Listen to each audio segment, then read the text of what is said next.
welcome to my channel. I am nakiuyomushi, and today, April 2nd, is my 30th birthday. Happy birthday to me. It's my birthday, and I'm going to make it your problem, an outlook I developed while living in South Korea. In accordance, this is the first video in my series where I create illustrations based off of classic literature pieces using Wearingeul inks of the same title, and I talk about the story as well as read parts of the book. I love to read, and things you love are better when they're shared. I would like to begin this video with a quote to help understand the importance of this series of videos I am creating.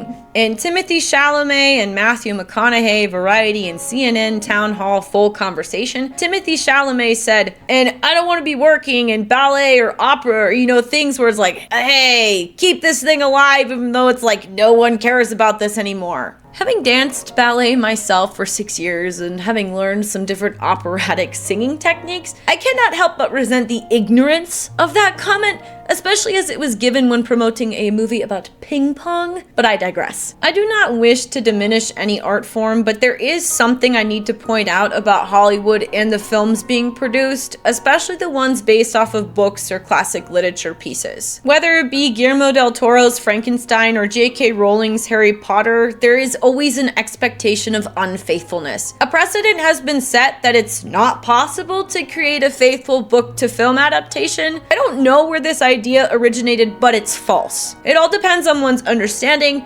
dedication, research, and creativity. Creativity does not run out. In fact, the more creativity you foster, the more creativity you embody and make. We are limitless in our abilities and capabilities. It simply boils down to whether or not you let yourself believe in the phrase, "I can't." This can all be summed up with a simple sentiment. We are being trained not to appreciate the classics, both art and literature, by people claiming to be artists who in reality are just well-connected, wealthy narcissists. Rather than a director honoring the source material, they use the name to get people to watch their film and pretend they know better than the original intention of the author whose work they are plagiarizing. And Hollywood gets away with this by using the phrase artistic interpretation as a viable excuse for not honoring the source material. Let's circle this back to Timothée Chalamet's comment. In this age of wealth, understanding, unlimited knowledge, and AI, we have become complacent in our research. It's much easier to type something into ChatGPT or Google and obtain an answer we are not willing to check or research further. I mean, for God's sake, it literally says at the bottom of any chat in ChatGPT, ChatGPT can make mistakes. Check important info. We have so many amazing tools at our disposal, but we have somehow decided that those tools are replacement enough for our brains from which those tools originated. We can do more. I know it and you know it. All it takes is one question. Why? Human progress has been based upon that very sentiment, and though it is a risk to question the status quo, we are all better for it. To use Emily Bronte's words in Wuthering Heights, chains forged by habit. There is no excuse for remaining complacent, just habit and unquestioned tradition. The pieces in classic literature canon are there for a reason. The reasons, though, resonate with each individual differently based on their lived experiences, and that's what's so beautiful about it. I am here to show you different pieces and help you fall in love with learning again, something innate in every being. I want to hear your opinions. I want to hear your questions. We can all do better, myself wholly included. And this is my responsibility as an artist, to help better the world around me while honoring and learning from what has come before. If this sounds like a journey on which you would also like to embark, please follow my channel. I believe in you, and I cannot wait for the wonderful things we will teach each other and learn together. The piece I will be creating art inspired by and discussing today is Emily Bronte's Wuthering Heights. I'm using the Penguin Classics version with the introduction and notes by Pauline Nestor. If there is a Penguin Classics version available of a book, I always recommend that version. This is because they have scholars who do introductions, translations into English when necessary, and notes that are informative, helpful, and clearly made by someone who understands and appreciates the piece. Like the introductions in Penguin Classics, there will be spoilers for the book in this video. These are meant to inform you as you read and help give you a framework. Classic literature pieces can be hard to read without any background context, especially the further you go back in history. We don't live that way anymore, and in some cases, the pieces deal with a culture of which the reader is not familiar. So listen to what I have to say, read and see what I'm referring to, and then judge for yourself whether or not you agree. In other words, I hope to inspire you to read the book after this video. I cannot recommend it enough. I have a list of classic literature pieces I want to cover, but this was brought to the forefront by the movie that recently came out, written and directed by Emerald Fennell, starring Margot Robbie and Jacob Elordi. I have to say, Emily Bronte is rolling in her grave because of that film. It took all my willpower not to leave the theater after the first minute of the film. Everyone was supposed to be feeling liberating sexual ecstasy at the hanging day, but I would have felt better being dropped from the gallows myself, as long as that meant I would have been liberated from the torture I was watching that the film was inflicting upon my eyes. I will be honest, I do not have much positive to say about the film, especially because Wuthering Heights is the best book I have ever read. I am aware that Emerald Fennell supposedly circumvented the problem of accuracy by saying that she was, quote, trying to recreate the feeling of a teenage girl reading this book for the first time, unquote, in her interview on the run-through with Vogue. I don't know about you, but when I read any classic literature piece in high school, I just felt confused and wanted to go home to eat pizza. I vividly remember reading Shakespeare and having no clue what the hell was going on. And I would argue that Wuthering Heights' plot points are as complicated as Shakespearean speech, so I do not find Fennell's words to be a convincing excuse. But fair is fair, so I will say the cinematography, sets, music, both score and album by Charlie XCX, and costumes were stunning. I felt as if I was in an 80s dark fantasy romance Forever 21 fever dream, and it was really cool. There were actually some moments in the film that were pretty enough I want to draw them, like the shot of Heathcliff riding away with the blood red sky behind him. That being said, I really have to give it to Emerald Fennell. She somehow managed to turn Emily Bronte's work about multi-generational abuse, complicated family dynamics, grief, ghosts, xenophobia, social class conflicts, revenge, love versus obsession, into a very aesthetic soft porno with terrible actors. Speaking of actors, I do have something to say about Margot Robbie, and I think this is something most people can relate to in one way or another. The roles Margot Robbie gets typecast in are ones that I hold very personal for reasons completely unrelated to her, but then she butchers them so entirely, I do find I don't like her now because of it. The very first example of this was in Suicide Squad when she played Harley Quinn, and I hate to say this phrase, but I did indeed like Harley Quinn before she was popular. I grew up watching Batman the Animated Series by Paul Dini and Bruce Timm, and I remember waiting every week for an episode with the Joker and Harley Quinn. I used to obsessively memorize her lines and try to speak in the same accent as Arlene Sorkin. So unfortunate for Margot Robbie, I already had really high and specific standards that both she and that film did not meet. Now, I could have let it be at that, but when she was cast as Barbie in the Barbie movie, and she said in a People magazine interview, I wasn't actually much of a Barbie girl as a kid, I was more of a roll around in the mud kind of girl, it really upset me because I grew up with Barbie. I literally had what felt like hundreds of Barbie dolls. I have collector encyclopedias about Barbie, and I even made my own Barbie furniture out of anything I could as a kid. I still have Barbie dolls on my shelves, you guys. I just can't understand why that role was given to someone who didn't care about Barbie, when I'm sure there were thousands of girls who would have done anything for that opportunity, who actually played with Barbie. The final nail in the coffin, if you will, is that I understand Wuthering Heights at a very personal level because of the generational abuse it depicts and the children deciding to stop it. So her playing Kathy in basically a soft porn rewrite of Wuthering Heights upsets me in ways that are hard to articulate. However, I am aware that she didn't write these movies I have problems with, so it really isn't her fault. Just a bias I need to acknowledge and make sure it doesn't cloud my judgment. A very important lesson for all of us. Emerald Fennell did a lot of interviews and said a lot of things. I don't want to spend any more time on that because it's all bullshit marketing at the end of the day. Hardly a word of it is true, if any. It's simply meant to get you interested in seeing the movie. On top of that, her answers are calculated, contrived excuses meant to defend a decision she made that she then retroactively had to give a reason for. At the end of the day, she wanted to make a smutty, soft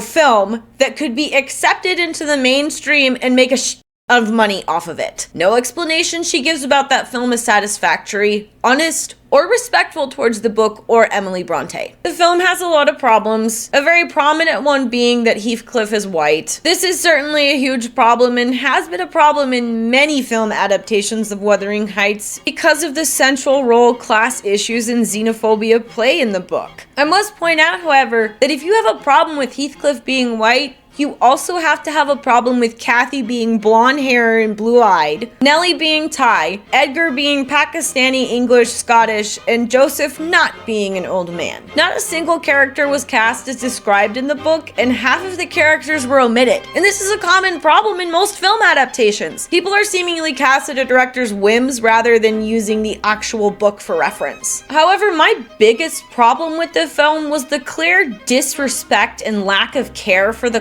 complicated dynamics in the book, and the fact that the second half of the book was completely ignored, all in favor of smut. Smut that was frankly nowhere present in the book. I'm really not sure how anybody could have read that between the lines. So then the question is, what is the book really about? So glad you asked, babe. I'm going to put a chart from the book here on the screen to help clarify the way the characters I'm about to discuss relate to one another. And on another note, Catherine Earnshaw has a child with Edgar Linton, also named Catherine. For the sake of clarity, when I am referring to Catherine Earnshaw, I will call her Kathy. And when referring to Catherine Linton, her daughter, I will call her Catherine. The word wuthering is a noun that refers to weather characterized by strong winds. The title of this book has to do entirely with the ground on which these characters are living and their environment, both created in the actual earth. Wind can be tumultuous and ever-changing. On the positive side, it can represent life force, breath, and divine intervention. But when negative, it can represent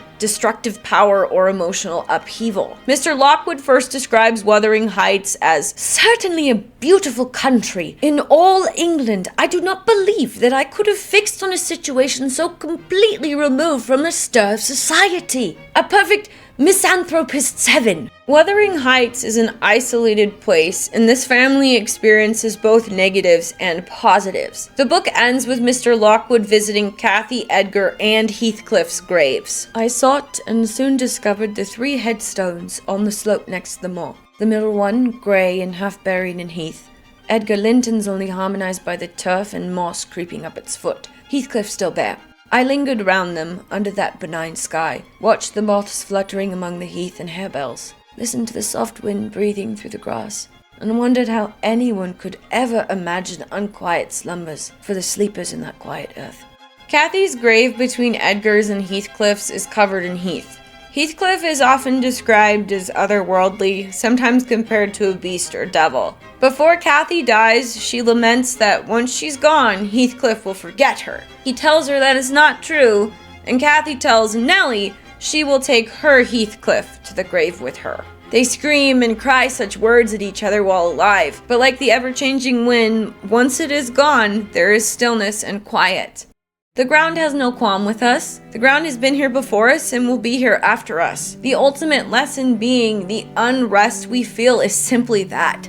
Us. We have to learn how to deal with our own unrest and emotions. The Earnshaw family was in isolation, dealing with grief and incorrectly lived norms, unable to be questioned by themselves and their servants, those in less power. Wuthering Heights is about a cycle of abuse within a family and what happens when abuse becomes the unchecked norm. No child is inherently evil, though this was a commonly held belief in the 1800s if a child misbehaved. People lived out of fear. To use an analogy, if a child is stung by a bee and never encouraged by an adult to get back outside and smell the blooming flowers, they will remain paralyzed by fear, hide, and curse others for smelling the pretty flowers. Sure, Kathy and Heathcliff have an obsessive, toxic love, but this is a byproduct of the abuse faced at home, not the focus. Kathy, Hindley, and Heathcliff never feel proper love from their parents, adopted parents in Heathcliff's case, causing them to act out in dysfunctional ways. None of them learn about themselves enough to deal with the very traits that are their undoing. Mr. Earnshaw, their father, picks up Heathcliff off the street out of grief for the son he and his wife lost, for whom Heathcliff is named. Grief is a strong emotion and makes people behave erratically.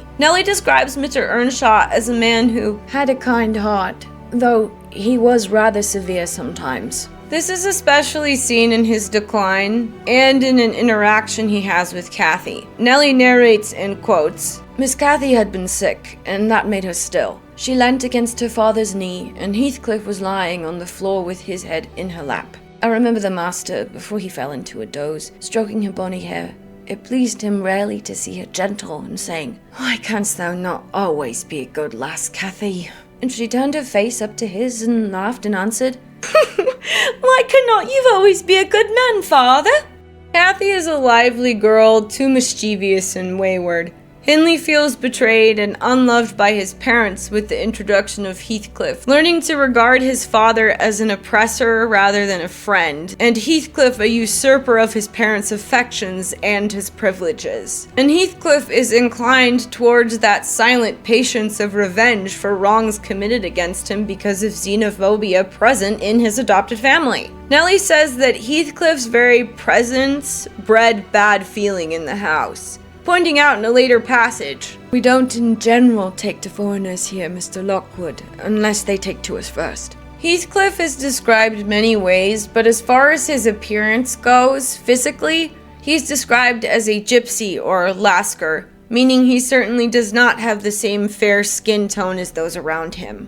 Nellie is the only voice of reason in that house. She acts wrong sometimes, but does her best to learn from her mistakes. While she initially doesn't take to Heathcliff, she nurses him back to health, and that changes her perspective, at least for a little while. Nellie is in an odd position. She's been around the family before even Heathcliff came into the picture, but she's not actually a part of the family. Many times she is caught between a rock and a hard place. She has no real power to do anything, though she tries. And though I do not wish to discuss Emerald Fennell's movie any further, I do feel the need to say something about Nellie in regards to her film. Nellie was never the villain. I did cry during Emerald Fennell's film, but it was at the moment Nellie truly is the villain for inadvertently murdering Kathy. I cried with absolute anger at such a gross misrepresentation. Kathy literally works herself into a frenzy and makes herself ill.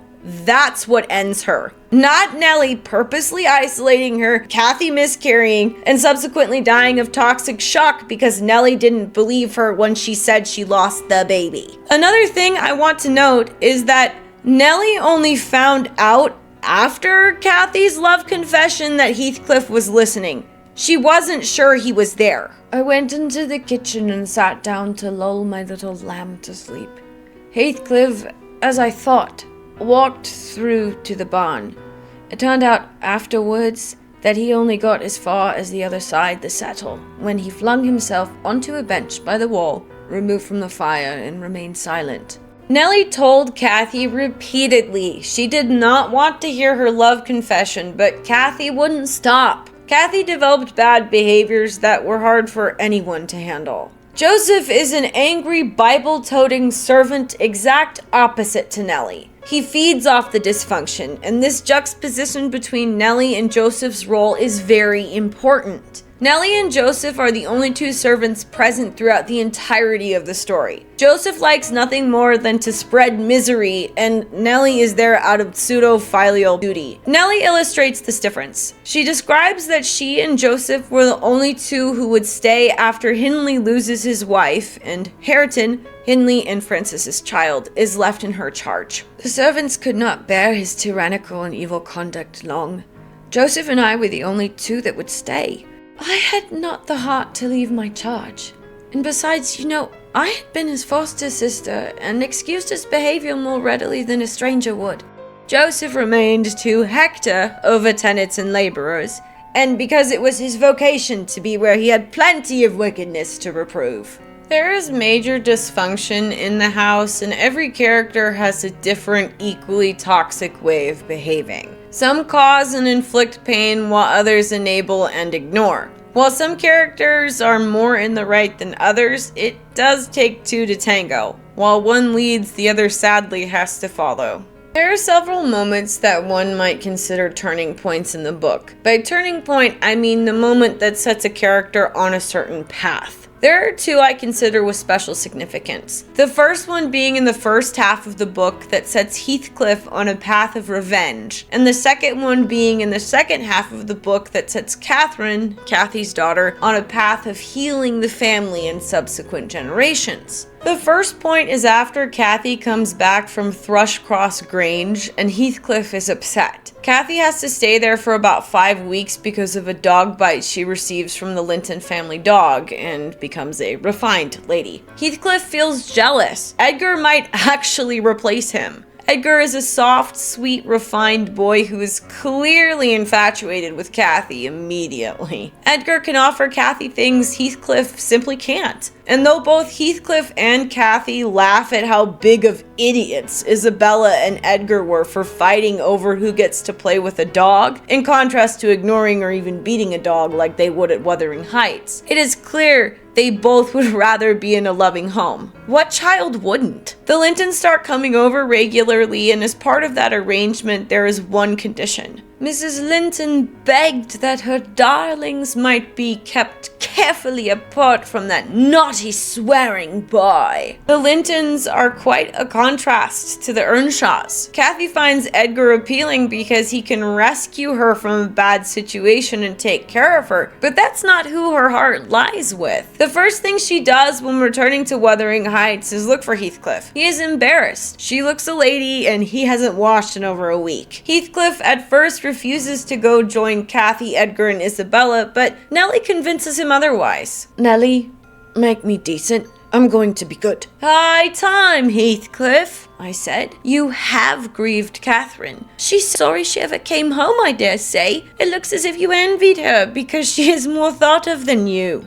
The notion of envying Catherine was incomprehensible to him, but the notion of grieving her, he understood clearly enough. Did she say she was grieved? He inquired, looking very serious. She cried when I told you were off again this morning. Well, I cried last night, he returned, and I had more reason to cry than she. Yes, you had the reason of going to bed with a proud heart and an empty stomach, said I. Proud people breed sad sorrows for themselves, but if you be ashamed of your touchiness, you must ask pardon, mind when she comes in. You must go up and offer to kiss her and say, you know best what to say. Only do it heartily, and not as if you thought her converted into a stranger by her grand dress. And now, though I have dinner to get ready, I'll steal time to arrange you so that Edgar Linton shall look quite dull beside you. And that he does. You are younger, and yet I'll be bound you are taller and twice as broad across the shoulders. You could knock him down in a twinkling. Don't you feel that you could? Heathcliff's face brightened a moment. Then it was overcast afresh, and he sighed.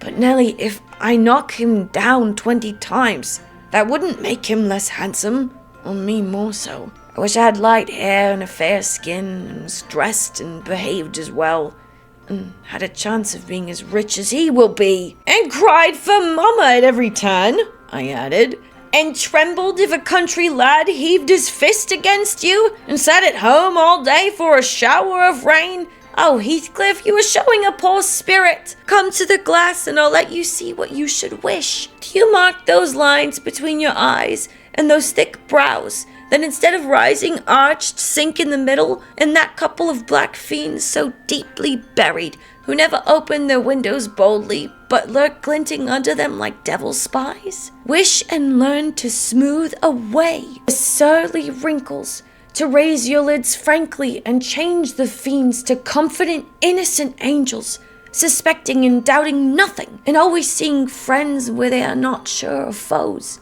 Don't get the expression of a vicious cur that appears to know the kicks it gets are its desert, and yet hates all the world as well as the kicker for what it suffers. In other words, I must wish for Edgar Linton's great blue eyes and even forehead, he replied. I do, and that won't help me to them. A good heart will help you to a bonny face, my lad, I continued. If you were a regular black, and a bad one will turn the bonniest into something worse than ugly. And now that we've done washing and combing and sulking, tell me whether you don't think yourself rather handsome. I'll tell you I do. You're fit for a prince in disguise. Who knows? But your father was Emperor of China, and your mother an Indian queen, each of them able to buy up with 1 week's income Wuthering Heights and Thrushcross Grange together. And you were kidnapped by wicked sailors and brought to England. Were I in your place, I would frame high notions of my birth, and the thoughts of what I was should give me courage and dignity to support the oppressions of a little farmer. So I chatted on, and Heathcliff gradually lost his frown and began to look quite pleasant, when all at once our conversation was interrupted by a rumbling sound moving up the road and entering the court. He ran to the window and I to the door, just in time to behold the 2 Lintons descend from the family carriage, smothered in cloaks and furs, and the Earnshaws dismounted from their horses. They often rode to church in winter. Catherine took a hand of each of the children and brought them into the house and set them before the fire, which quickly put color into their white faces. I urged my companion to hasten now and show his amiable humor, and he willingly obeyed. But ill luck would have it that, as he opened the door leading from the kitchen on one side, Hindley opened it on the other. They met, and the master, irritated at seeing him clean and cheerful, or perhaps eager to keep his promise to Mrs. Linton, shoved him back with a sudden thrust and angrily bade Joseph, "Keep the fellow out of the room! Send him into the garret till dinner is over! He'll be cramming his fingers in the tarts and stealing the fruit if left alone with them a minute." "Nay, sir," I could not avoid answering. "He'll touch nothing, not he, and I suppose he must have his share of the dainties as well as we." "He shall have his share of my hand if I catch him downstairs again till dark," cried Hindley. "Begone, you vagabond! What, you are attempting the coxcomb, are you? Wait till I get a hold of those elegant locks. Say if I won't pull them a bit longer." "They're long enough already," observed Master Linton, peeping from the doorway. "I wonder they don't make his head ache. It's like a colt's mane over his eyes." He ventured this remark without any intention of insult, but Heathcliff's violent nature was not prepared to endure the appearance of impertinence from one whom he seemed to hate, even then, as a rival. He seized the tureen of hot applesauce, the first thing that came under his grip, and dashed it full against the speaker's face and neck, who instantly commenced a lament that brought Isabella and Catherine hurrying to the place. Mr. Earnshaw snatched up the culprit directly and conveyed him to his chamber, where doubtless he administered a rough remedy to cool the fit of passion, for he reappeared red and breathless. Heathcliff was about to try. He was about to do better. He was about to make friends. The children could have all gotten along, and the story could have gone in a very different direction. Hindley shoving him back into the kitchen and Edgar's sheltered innocence was too much for Heathcliff, though. It was a blow to his ego from which he wouldn't recover. I chose to make this illustration because it is representative of all the collective dysfunction in this story. It has powerful imagery when reading, and since Heathcliff is often compared to the devil, I used The Fallen Angel by the French painter Alexandre Cabanel as reference. The painting depicts the devil after his fall from heaven. In Cathy's deathbed scene, Heathcliff mentions hell and the torment he feels at her loss. "Are you possessed with a devil?" he pursued savagely. "To talk in that manner to me when you are dying? Do you reflect that all those words will be branded in my memory and eating deeper eternally after you have left me? You know you lie to say I have killed you.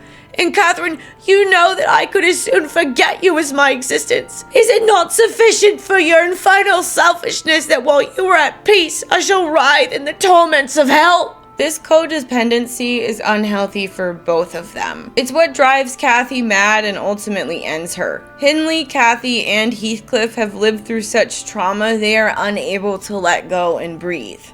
Here's the exact passage that inspired the illustration. "In her eagerness she rose and supported herself on the arm of the chair. At that earnest appeal he turned to her, looking absolutely desperate. His eyes wide and wet at last flashed fiercely on her. His breast heaved convulsively. An instant they held asunder, and how they met I hardly saw, but Catherine made a spring and he caught her, and they were locked in an embrace from which I thought my mistress would never be released alive. In fact, to my eyes she seemed directly insensible. He flung himself into the nearest seat, and on my approaching hurriedly to ascertain if she had fainted, he gnashed at me and foamed like a mad dog, and gathered her to him with greedy jealousy. I do not feel as if I were in the company of a creature of my own species. It appeared that he would not understand, though I spoke to him. so I stood off and held my tongue in great perplexity. And just to really bring this whole idea home, on the actual illustration I put this quote, "You loved me, then what right had you to leave me?" Because that is the unfortunate misunderstanding of love between these characters. Love is about possession and not trust. I would argue that the second half of the book is just as important, if not slightly more important than the first half. I will not lie, I laughed a lot when reading the way these characters talk to each other because it is so unnecessarily mean and aggressive, which is often what happens when a family only knows dysfunction. For example, in the first couple of chapters when Mr. Lockwood, an outsider, is trying to have normal conversation with his hosts, he just keeps on saying the wrong thing, and every time he tries to fix his folly, he only seems to dig himself deeper into this hole of misunderstanding. For example, when Mr. Lockwood is trying to make conversation with Catherine about Juno, the dog who had earlier made it clear he was not a welcome guest, and her pups, he perceives something incorrectly. I bowed and waited, thinking she would bid me take a seat. She looked at me, leaning back in a chair, and remained motionless and mute. "Rough weather," I remarked. "I'm afraid, Mrs. Heathcliff, the floor must bear the consequence of your servants' leisure attendance. I had hard work to make them hear me." She never opened her mouth. I stared, she stared also. At any rate, she kept her eyes on me in a cool, regardless manner. Exceedingly embarrassing and disagreeable. "Sit down," said the young man gruffly. "He'll be in soon." I obeyed and hemmed and called the villain Juno, who deigned, at this second interview, to move the extreme tip of a tail in token of owning my acquaintance. "A beautiful animal!" I commenced again. "Do you intend parting with the little ones, madam?" "They are not mine," said the amiable hostess more repellingly than Heathcliff himself could have replied. "Ah, your favorites are among these," I continued, turning to an obscure cushion full of something like cats. "A strange choice of favorites," she observed scornfully. "Unluckily, it was a heap of dead rabbits." I hemmed once more and drew closer to the hearth, repeating my comment on the wildness of the evening. Or when he tries to guess the relation of Heathcliff to Catherine, first mistaking her to be his wife and only fumbling from there. "It is strange," I began in the interval of swallowing one cup of tea and receiving another. "It is strange how custom can mold our tastes and ideas. Many could not imagine the existence of happiness in a life of such complete exile from the world as you spend, Mr. Heathcliff. Yet I'll venture to say that, surrounded by your family, with your amiable lady as the presiding genius over your home and heart—" "My amiable lady?" he interrupted with an almost diabolical sneer on his face. "Where is she, my amiable lady?" "Mrs. Heathcliff, your wife, I mean." "Well, yes. Oh, you would intimate that her spirit has taken the post of ministering angel and guards the fortunes of Wuthering Heights, even when her body is gone. Is that it?" Perceiving myself in a blunder, I attempted to correct it. I might have seen that there was too great a disparity between the ages of the parties to make it likely that they were man and wife. One was about 40, a period of mental vigor at which men seldom cherish the delusion of being married for love by girls. That dream is reserved for the solace of our declining years. The other did not look 17. Then it flashed upon me. The clown at my elbow, who was drinking his tea out of a basin, eating his bread with unwashed hands, may be her husband. Heathcliff Jr., of course. Here is the consequence of being buried alive. She has thrown herself upon that boar for sheer ignorance that better individuals existed. A sad pity. I must beware how I cause her to regret her choice. The last reflection may seem conceited. It was not. My neighbor struck me as bordering on repulsive. I knew through experience that I was tolerably attractive. "Mrs. Heathcliff is my daughter-in-law," said Heathcliff, corroborating my surmise. He turned as he spoke, a peculiar look in her direction. A look of hatred, unless he has a more perverse set of facial muscles that will not, like those of other people, interpret the language of his soul. "Ah, certainly! I see now you are the favored possessor of the beneficent fairy," I remarked, turning to my neighbor. This was worse than before. The youth grew crimson and clenched his fist with every appearance of meditated assault. But he seemed to recollect himself presently and smothered the storm in a brutal curse, muttered on my behalf, which, however, I took no care to notice. "Unhappy in your conjecture, sir," observed my host. "We, neither of us, have the privilege of owning your good fairy. Her mate is dead. I said she was my daughter-in-law, therefore she must have married my son. And this young man is not my son, assuredly." Heathcliff smiled again, as if it were rather too bold a jest to attribute the paternity of that bear to him. "My name is Hareton Earnshaw," growled the other, "and I'd counsel you to respect it."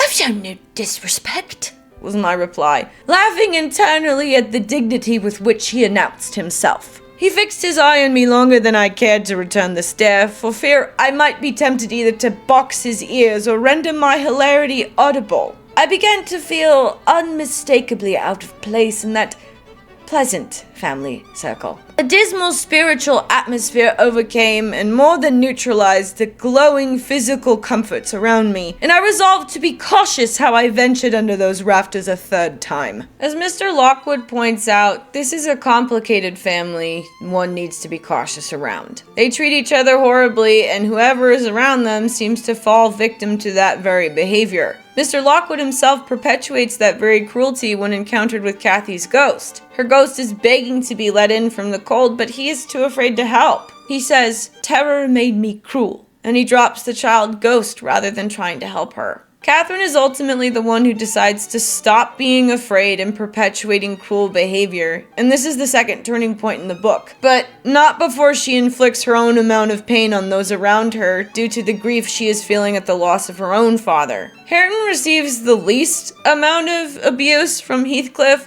but is thought stupid and dumb. No one tries to take care of him. That's Heathcliff's revenge on Hindley. When Catherine is forced to move into Wuthering Heights, she hates everyone there. But Hareton tries to do better and learn because of her, and she makes fun of him. I cried very hard at the scene when she embarrasses Hareton so cruelly he burns all of the books. The second half of the book is more painful in a lot of ways because we see the children being so needlessly hurtful to one another because of their adults. I almost couldn't finish the book because I was afraid it would end the same way it began.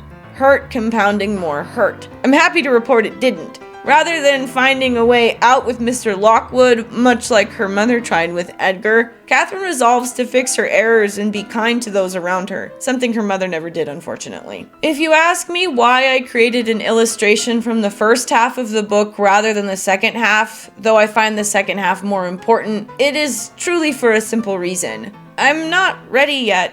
Wuthering Heights is the best book I have ever read, but it took me several weeks before I would pick up the book again after the book burning scene. I was very afraid of what would happen next. The pain I felt when crying was very intense. I have seen too many people act out of hurt in that exact same way Catherine did. That kind of hurt, in fact, is what kept me from creating my art for so long. I feel for every child in a similar situation because I was a child of similar circumstances and I am still healing. But I think this is a great start. And since this is the first video in this series, I have plenty of time to learn more and continue honoring the amazing book that is Wuthering Heights. Besides, I still have a lot of ink left in that bottle. So let's read. I want to read a section that truly encompasses the crazy relationship dynamics in Wuthering Heights. I laughed so hard when I read this scene, I told everyone I knew about it. To give you some context, Isabella has just had a pretty big argument with Kathy about Heathcliff. Heathcliff is now handsome, respectable, and Isabella is young and naive.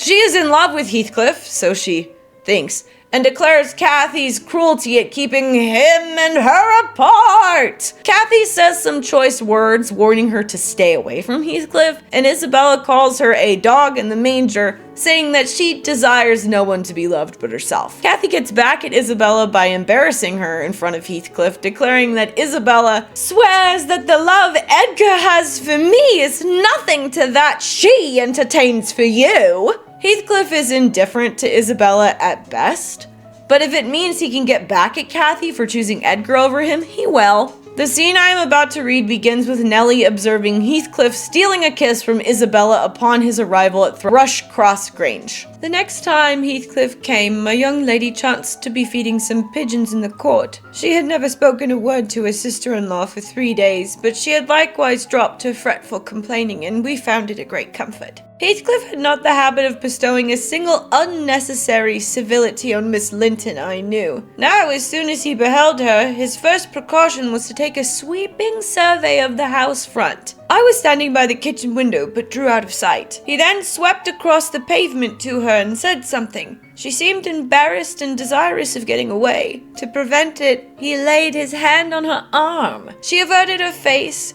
He apparently put some question which she had no mind to answer. There was another rapid glance at the house, and supposing himself unseen, the scoundrel had the imprudence to embrace her. "Judas! Traitor!" I ejaculated. "You are a hypocrite too, are you? A deliberate deceiver!" "Who is Nellie?" said Catherine's voice at my elbow. I had been over intent on watching the pair outside to mark her entrance. "Your worthless friend!" I answered warmly. "The sneaking rascal yonder! Ah, he has caught a glimpse of us. He is coming in. I wonder, will he have the art to find a plausible excuse for making love to Miss when he told you he hated her?" Mrs. Linton saw Isabella tear herself free and run into the garden, and a minute after, Heathcliff opened the door. I couldn't withhold giving some loose to my indignation, but Catherine angrily insisted on silence and threatened to order me out of the kitchen if I dared to be so presumptuous as to put in my insolent tongue. "To hear you, people might think you were the mistress," she cried. "You want setting down in your right place. Heathcliff, what are you about, raising this stir? I said you must let Isabella alone. I beg you will, unless you are tired of being received here and wish Lytton to draw the bolts against you." "God forbid that he should try," answered the black villain. I detested him just then. "God keep him meek and patient. Every day I grow madder after seeing him to heaven." "Hush!" said Catherine, shutting the inner door. "Don't vex me. Why have you disregarded my request? Did she come across you on purpose?" "What is it to you?" he growled. "I have a right to kiss her if she chooses, and you have no right to object. I'm not your husband. You needn't be jealous of me." "I'm not jealous of you," replied the mistress. "I'm jealous for you. Clear your face, you shan't scowl at me. If you like Isabella, you shall marry her. But do you like her? Tell the truth, Heathcliff. There!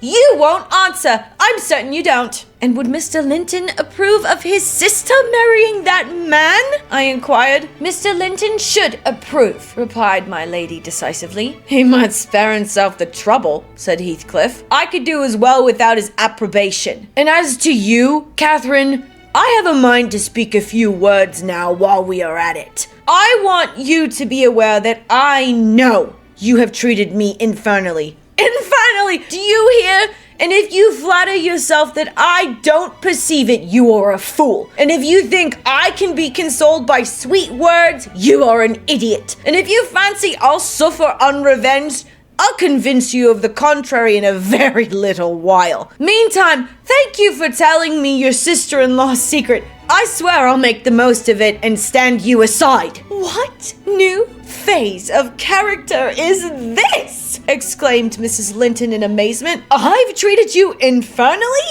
You'll take revenge? How will you take it, ungrateful brute? How have I treated you infernally?" "I seek no revenge on you," replied Heathcliff less vehemently. "That's not the plan. The tyrant grinds down his slaves, and they don't turn against him. They crush those beneath them. You are welcome to torture me to death for your amusement. Only allow me to amuse myself a little in the same style, and refrain from insult as much as you are able. Having leveled my palace, don't erect a hovel and complacently admire your own charity in giving me that for a home. If I imagine you really wished me to marry Isabella, I'd cut my throat." "Oh, the evil is that I'm not jealous, is it?" cried Catherine. "Well, I won't repeat my offer of a wife. It is as bad as offering Satan a lost soul. Your bliss lies like his in inflicting misery. You prove it. Edgar is restored from the ill temperament he gave way to at your coming. I begin to be secure and tranquil, and you, restless to know set peace, appear resolved on exciting a quarrel. Quarrel with Edgar, if you please, Heathcliff, and deceive his sister. You'll hit on exactly the most efficient method of revenging yourself on me. The conversation ceased. Mrs. Linton sat down by the fire, flushed and gloomy. The spirit which served her was growing intractable. She could neither lay nor control it. He stood on the hearth with folded arms, brooding on evil thoughts, and in this position I left them to seek the master, who was wondering what kept Catherine below so long. "Ellen,"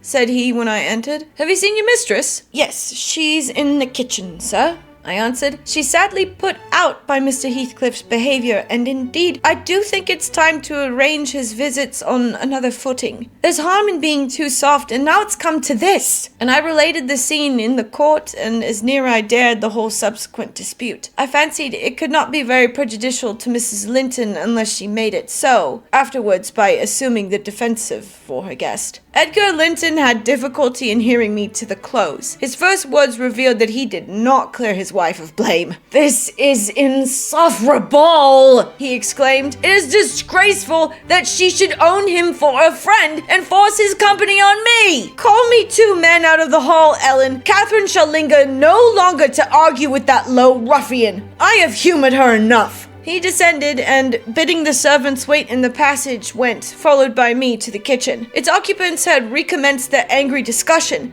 Mrs. Linton at least was scolding with renewed vigor. Heathcliff had moved to the window and hung his head, somewhat cowed by her violent rating, apparently. He saw the master first and made a hasty motion that she should be silent, which she obeyed abruptly on discovering the reason of his intimation. "How is this?" said Linton, addressing her. "What notion of propriety must you have to remain here after the language which has been held to you by that blackguard? I suppose because it is his ordinary talk you think nothing of it? You are habituated to his baseness and perhaps imagine I can get used to it too?"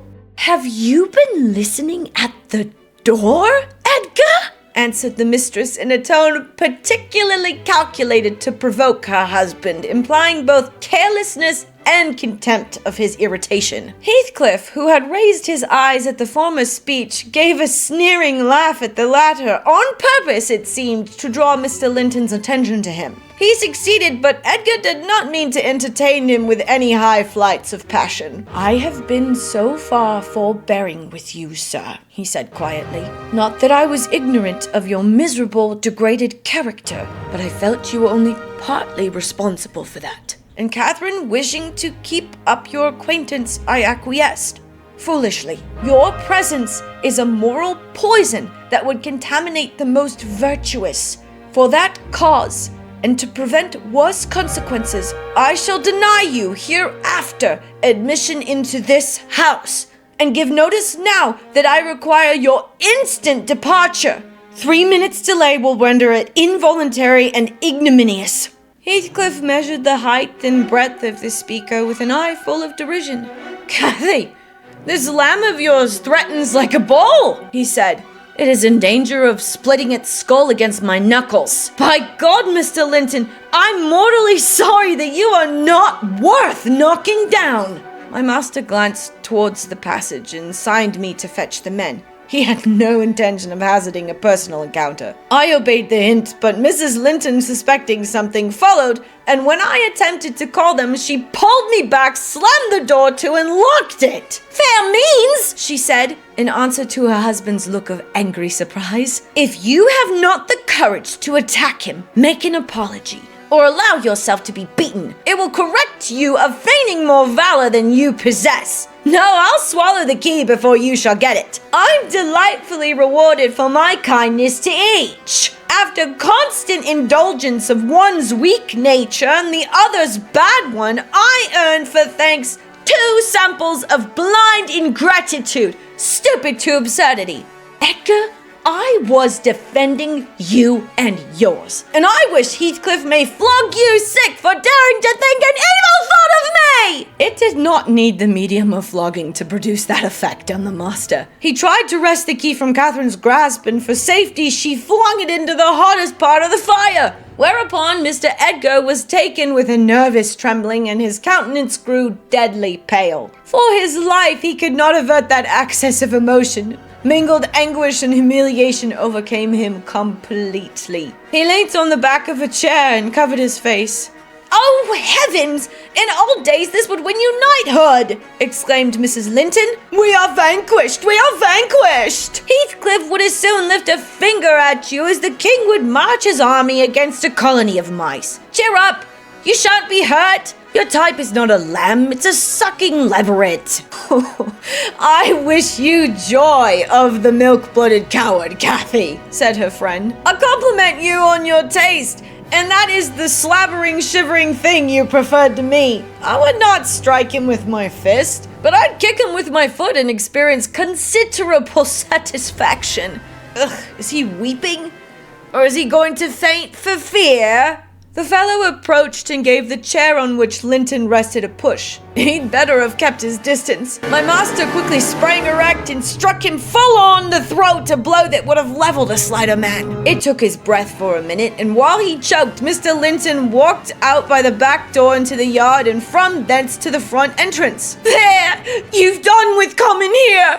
cried Catherine. "Get away now! He'll return with a brace of pistols and half a dozen assistants. If he did overhear us, of course he'd never forgive you. You've played me an ill turn, Heathcliff, but go! Make haste! I'd rather see Edgar at bay than you." "Do you suppose I'm going with that blow burning in my gullet?" he thundered. "By hell, no! I'll crush his ribs in like a rotten hazelnut before I cross the threshold. If I don't floor him now, I shall murder him sometime, so as you value his existence, let me get at him." "He is not coming," I interposed, framing a bit of a lie. "There's the coachman and the two gardeners. You'll surely not wait to be thrust into the road by them. Each has a bludgeon, and master will very likely be watching from the parlor windows to see that they fulfill his orders." The gardeners and coachman were there, but Linton was with them. They had already entered the court. Heathcliff, on second thoughts, resolved to avoid a struggle against 3 underlings. He seized the poker, smashed the lock from the inner door, and made his escape as they tramped in. Mrs. Linton, who was very much excited, bid me accompany her upstairs. She did not know my share in contributing to the disturbance, and I was anxious to keep her in ignorance.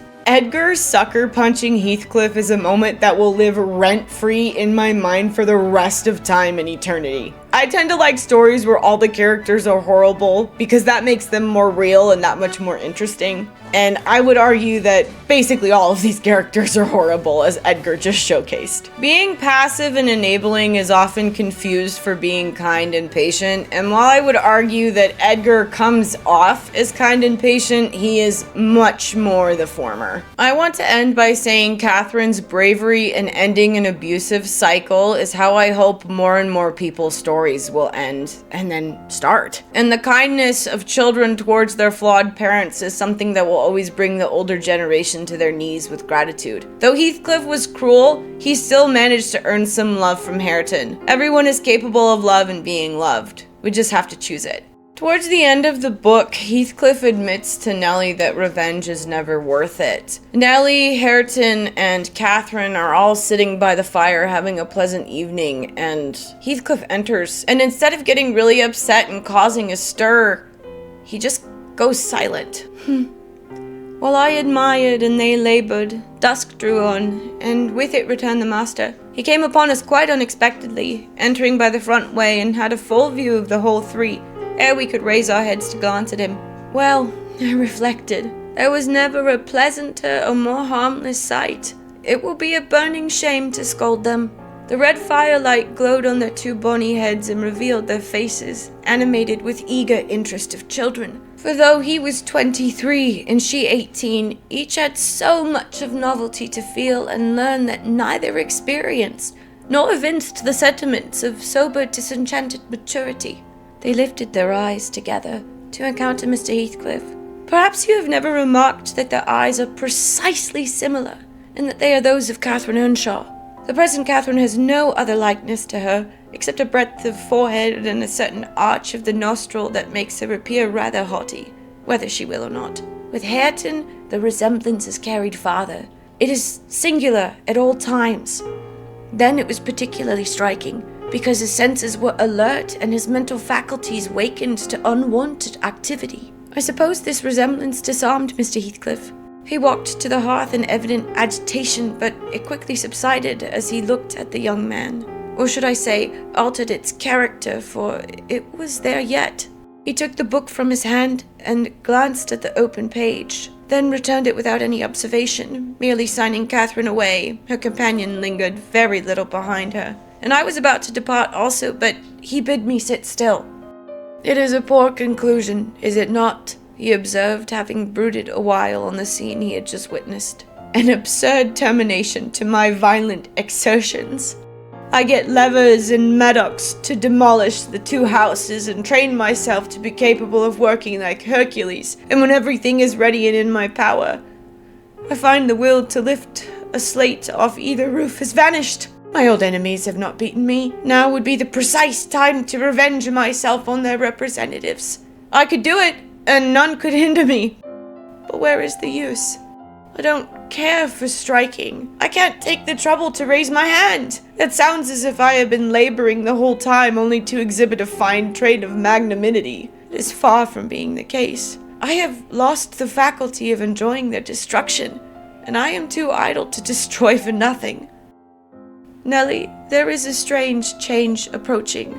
I'm in its shadow at present. I take so little interest in my daily life that I hardly remember to eat and drink. Those 2 who have left the room are the only objects which retain a distinct material appearance to me, and that appearance causes me pain, amounting to agony. About her I won't speak, and I don't desire to think, but I earnestly wish she were invisible. Her presence invokes only maddening sensations. He moves me differently, and yet if I could do it without seeming insane, I'd never see him again.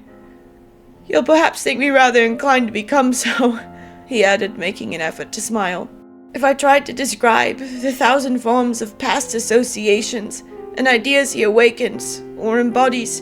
But you'll not talk of what I tell you, and my mind is so eternally secluded in itself, it is tempting at last to turn it out to another.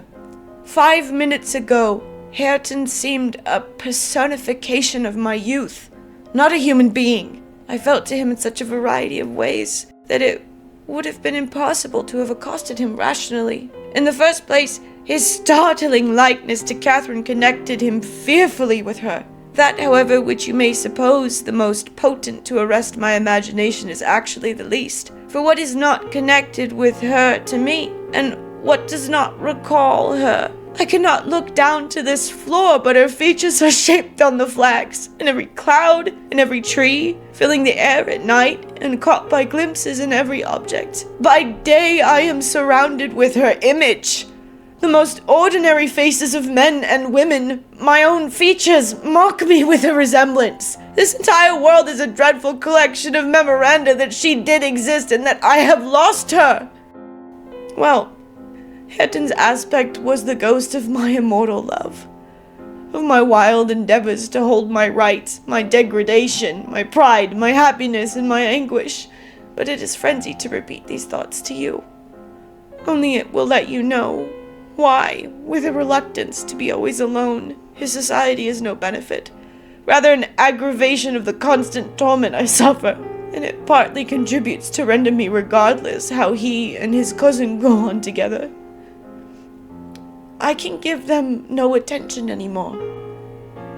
I hope you enjoyed this video and the illustration. Please consider liking the video, commenting, and subscribing. I have a print club now. For a monthly subscription of $10, you will get a print of the illustration in this video, a sticker, and a beautifully decorated letter with quotes from Wuthering Heights and some of my own sentiments. Hop over to my Patreon to sign up, links in my bio. And since you stuck around this long, here is a preview of next month's video! Can you recognize the classic literature piece? How camest thou hither? Tell me, and wherefore? The orchard walls are high and hard to climb, and the place death considering who thou art, if any of my kinsmen find thee here. With love's light wings did I o'erperch these walls, for stony limits cannot hold love out, and what love can do that dares love attempt. Therefore thy kinsmen are no let to me. If they do see thee, they will murder thee. Alack, there lies more peril in thine eye than 20 of their swords. Look thou but sweet, and I am proof against their enmity. I would not for the world they saw thee here. I have nights cloaked to hide me from their sight, but thou love me. Let them find me here. My life were better ended by their hate than death prolonged wanting of thy love. By whose direction foundest thou this place? By love! That love did prompt me to inquire. He lent me counsel, and I lent him eyes. I am no pilot, yet wert thou as far as that vast shore washed with the farthest sea, I would adventure for such merchandise. Thou knowest the mask of night is on my face, else would a maiden blush bepaint my cheek, for that which thou hast heard me speak tonight.